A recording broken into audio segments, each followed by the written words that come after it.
আমি আমার বাংলা গল্প বা বাংলা কবিতাগুলোর যখন লিখতে বসি, তখন সেই লেখাগুলো কোনো টপিক বেছে বা কোনো কিছু পার্টিকুলারলি কোনো একটা বিষয়কে নিয়ে ভেবে কখনো লিখিনি।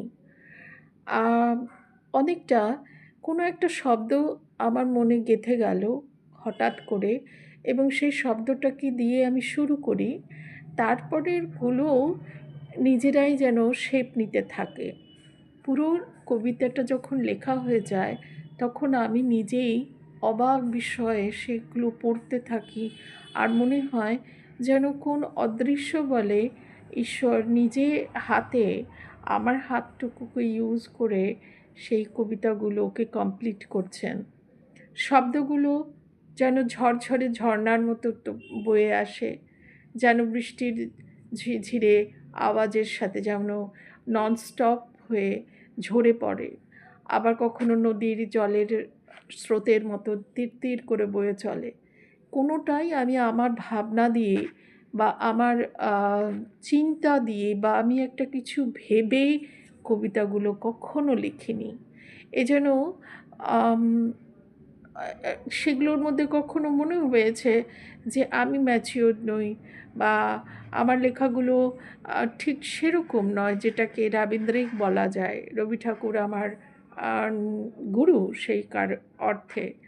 সেখানে আমি যখন কবিতাগুলো লিখি, তখন আমার মনে হয় এক অলীক আনন্দ, এক অলীক অস্তিত্ব আমার চারপাশে যেন ভর করে, ঘিরে থাকে আমায়। আজকে আমি ডাঙ্গায় ডিঙ্গির গল্প থেকে যে গল্পটি লিখব, সেই গল্পটি হচ্ছে যে আসলে যে কবিতাটি পড়ব সেটি কবিতাটি প্রথম কবিতা। এই বই আপনারা অ্যামাজনে পাবেন, ফ্লিপকার্টেও পেয়ে যাবেন। তো যাই হোক, আমি শুরু করছি আমার প্রথম কবিতা, আমার নিজের গলায় পড়া। আমি এর পরবর্তীতে চেষ্টা করব আমার গল্পগুলো বা আমার লেখা কবিতাগুলো এইভাবে ছোট ছোটোভাবে আপনাদের সামনে প্রস্তুত করতে। ভালো লাগলে আমার ভালো লাগবে, অবশ্যই জানাবেন আপনারা। এইভাবেই একটা সম্পর্ক গড়ে উঠুক পাঠক আর শ্রোতাদের ভেতরে। তাতে আমার উৎসাহ বাড়বে। আরও কিছু যখনই কোনো রকমভাবে লিখতে বসবো, তখন যেন মনে হয় একটু লিখি, এই রকম আর কি। প্রথম কবিতাটা পড়ছি আমি, যার নাম আলগা মুঠো। আলগা মুঠো লিটি মুন্সি ডাঙ্গায় ডিঙ্গি বইটির নাম।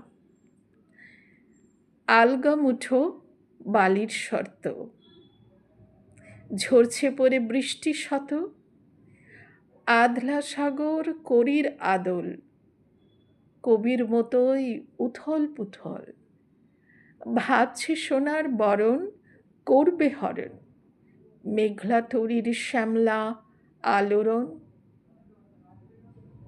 ভাবছে সোনার বরণ করবে হরণ, মেঘলা তরীর শ্যামলা আলোড়ন, অভিমানে থমকানো স্থল, পেছন পানে ঢেউ বুনোদল, আলগা মুঠো বালির মতো দিনের শেষে নাইতে গেল কল্পনাময়ের উপর চাদর, কুয়াশা জড়ানো নিভৃতে আসর। দিনের শেষে নাইতে গেল কল্পনাময় রূপোর চাদর, কুয়াশা জড়ানো নিভৃতে আসর।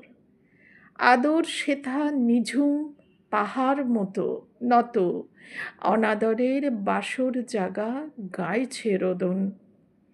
ঝিঝি পোকার একটানা গান তারার দেশকে করল আপ্যায়ন।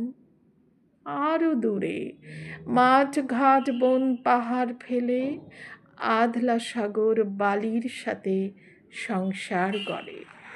আজ এই পর্যন্ত। পরবর্তীতে আমি আবার আমার নতুন কবিতা নিয়ে আসব। ভালো লাগলে নিশ্চয়ই জানাবেন। নমস্কার।